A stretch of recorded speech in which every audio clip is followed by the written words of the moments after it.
Tout d'abord, mes pensées à Amine. Je parlais hier avec les joueurs, il va mieux moralement. C'est un coup dur pour les joueurs, c'est un coup dur pour les clubs, spécialement pour ce qu'il représente sur le terrain. C'est un joueur très important pour nous.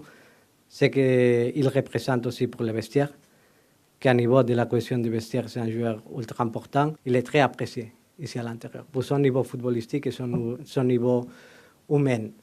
La conséquence est claire. Si on parle avec une possibilité de vendre Gerson, dans lequel on est en négociation, et perdre Amin Harit, qu'on va voir des examens ultérieurs qu'on va faire sur les joueurs, mais la tendance c'est qu'il se perdra le reste de la saison. Oui, c'est nécessaire de prendre un joueur offensif, spécialement dans ces deuxièmes lignes. Je crois que c'est une des priorités pour le prochain mercato. C'est vrai qu'on est en négociation avec Flamengo, je crois que c'est plutôt public. On est en train de négocier. Par le moment, il n'y a pas d'accord entre clubs. C'est la vérité maintenant du dossier. Comme vous savez, les joueurs il est en Brésil avec un permis du club. L'analyse en général des situations, c'est important.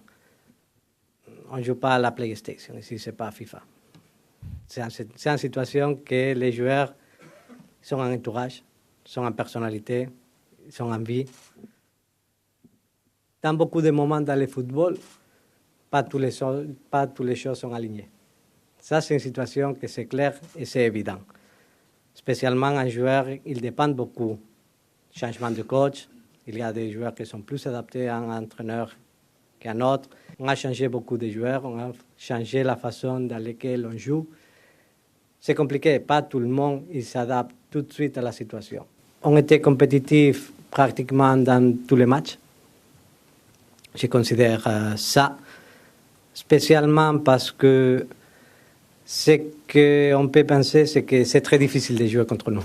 C'est quelque chose que pratiquement dans tous les matchs, on était dans une situation qu'on comprend toujours comme dirigeant, que c'est difficile de jouer contre nous. Je crois que pendant une saison, tous les résultats, ça se balance. Voyager maintenant avec un moyen en championnat de 2 points par match, c'est l'objectif qu'on a. Je considère toujours que voyager à 2 points par match, c'est un indicateur que ça peut te porter au podium. C'est pas facile pour un joueur comme Dimitri Payet d'arriver au commence de la saison avec un changement de coach, avec un style complètement différent, que ça peut être difficile pour lui de rentrer dans un football comme lequel qu'on veut développer. Voir son travail dans le quotidien pour chercher de se remettre tous les jours en discussion, de travailler tous les jours dans le quotidien, comme il fait tout d'abord Bamba Dieng, avec un commence de la saison que pour lui aussi c'était compliqué, pour toutes les circonstances qu'on a vécues pendant l'été. Ça veut dire que je suis très content de voir comment des joueurs ils cherchent tous les jours de travailler pour revenir dans l'équipe et se gagner sa place. Ce sont des joueurs qui vraiment ils font un travail que je tiens à mettre en valeur tout de suite, parce que c'est quelque chose dans lequel on observe toujours les entraînements. On doit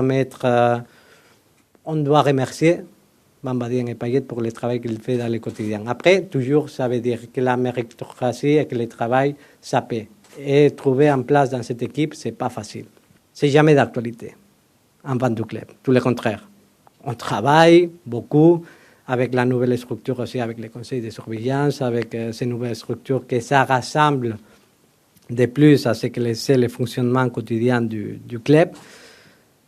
On a un projet qu'encore, hier on parlait d'un projet à 5 ans, de comment développer des différentes choses, de comment arriver à 2024, que ça va marquer avant et après dans le football international avec la différente distribution des compétitions européennes, ou dans le cas du football français avec une nouvelle distribution des droits de télé et avec un nouvel tender des droits à niveau national de football français dans lequel on doit travailler tout le football français ensemble. Je ne suis pas content de jouer en Coupe du Monde, nos joueurs, qu'il y a dans le monde du football en Coupe du Monde dans le mois de novembre. Ça, c'est quelque chose qui est atypique. Ça, c'est quelque chose qui a conditionné beaucoup le commencement de la saison, avec beaucoup plus de blessures, avec une compétition européenne qu'il doit jouer pratiquement chaque semaine. Ce n'est pas habituel. Jouer en Coupe du Monde à la moitié d'une saison, ça change mentalement les joueurs, ça change les préparations, ça change la dynamique pendant un championnat. Jamais je pourrais être d'accord de jouer dans ce moment ici. Spécialement, je me considère un peu traditionnaliste du football. La Coupe du Monde, ça va toujours à la fin de la saison. Les joueurs ils sont engagés parce que tu as tes objectifs pour la Coupe du Monde après ta saison et tu as toujours la volonté. On se dit toujours qu'en saison, vraiment, ça commence en mars. Ce n'est pas normal. Et je n'aime pas changer la dynamique normale du football. Jamais. Mais ce n'est pas une façon de penser individuelle. C'était aussi un travail fait dans le quotidien avec Javier Ribalta et David Friot. Jamais on a douté. Dans le monde du football, tu dois analyser pas seulement les derniers résultats. Si je serais un supporter, j'analyse les derniers résultats et ça, c'est la chose que ça me provoque des émotions parce que je veux toujours que mon équipe il gagne. Les dirigeants d'un club, ils doivent analyser la tendance. Pour moi, ça, c'est toujours quelque chose de fondamental dans la gestion d'un club de football. Et on a analysé, c'était un mois très compliqué. C'était un mois très compliqué, c'est pas normal la tendance des résultats qu'on avait, c'était pas les résultats qu'on voulait. Je ne crois pas dans la chance, je crois dans le travail quotidien. Merci à nos supporters pour nous soutenir et venir au stade, parce que pour nous c'est fondamental d'avoir ce sentiment que tes gens sont à côté de toi. Et ça, tu le fais avec un stade plein dans tous les matchs. Et c'est quelque chose que ça nous touche. Tout le monde qui aime le football, on sait que l'ambiance qu'il y a au stade Vélodrome, c'est unique. Il y a une ambiance extraordinaire. Il y a un point noir pendant cette saison. Encore, je n'ai pas digéré ce qui s'est passé le match contre Eintracht Francfort. Ça, c'est inadmissible. Et je tiens encore à remarquer tout ça. Ce n'est pas admissible ce qui s'est passé les jours contre Eintracht Francfort. Parce que si on veut avoir un stade plein tous les jours, tout le monde il doit se sentir en sécurité.